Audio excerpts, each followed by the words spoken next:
Land of the Bible heroes. You are standing on the Dead Sea balcony, located in the village of מצפה Jericho.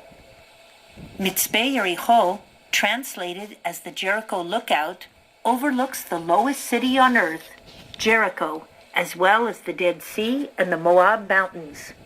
This view is the setting for the story of the initial settlement by the people of Israel during the period of Joshua and the Judges.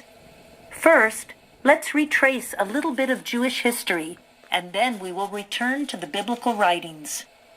After generations of slavery, the people of Israel leave Egypt under the leadership of Moses.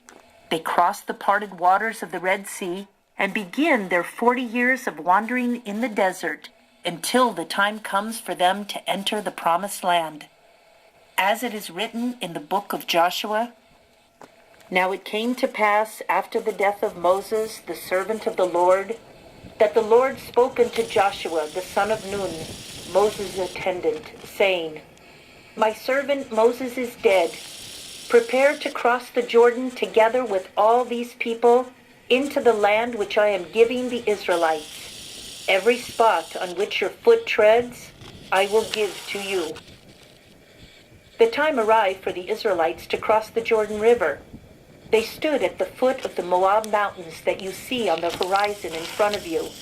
The only thing that separates them from the Promised Land is the Jordan River, flowing along the Syrian-African rift, stretching from the Sea of Galilee all the way down to the Dead Sea.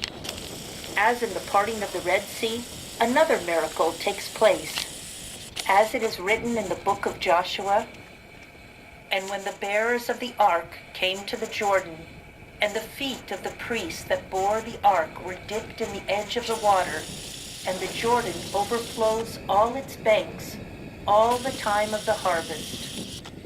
And the waters which came down from above stood and rose up in one column, very far from Adam, the city which is beside Zartan.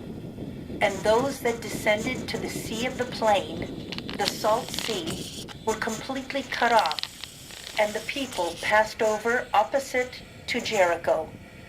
And the priests that bore the ark of the covenant of the Lord stood firm, arranged on the dry land in the midst of the Jordan, and all Israel passed over on dry ground, until the whole nation had completely passed over the Jordan." After crossing the Jordan River and celebrating the first Passover in the land of Israel, the people of Israel prepared to capture the city of Jericho.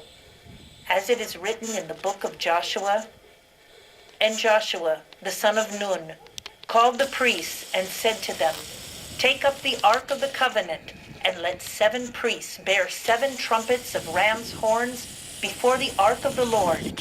And he said to the people, Pass on, and encompass the city. So the people shouted when the priests blew with the trumpets. And it came to pass, when the people heard the sound of the trumpet, and the people shouted with a great shout, that the walls of Jericho fell down flat, so that the people went up to the city, and every man straight before him, and they took the city." Known as the City of Dates, Jericho was conquered, and it was from there that the people of Israel spread out over the land. Here in this region began a historic period that lasted hundreds of years, in which the people of Israel settled in this land. Today, more than 3,000 years later, Israeli settlements have once again renewed this biblical landscape, offering its residents a high quality of community lifestyle, combined with tourist attractions and magnificent nature sites. Enjoy a visit to the nearby Platte Stream Nature Reserve, flowing with water throughout the year. Ain Kelt, one of the 3 springs feeding the Platte Stream with water, is accessible from a marked road you will see as you leave the gates of מצפה Jericho. We wish you a pleasant visit in the Benjamin region.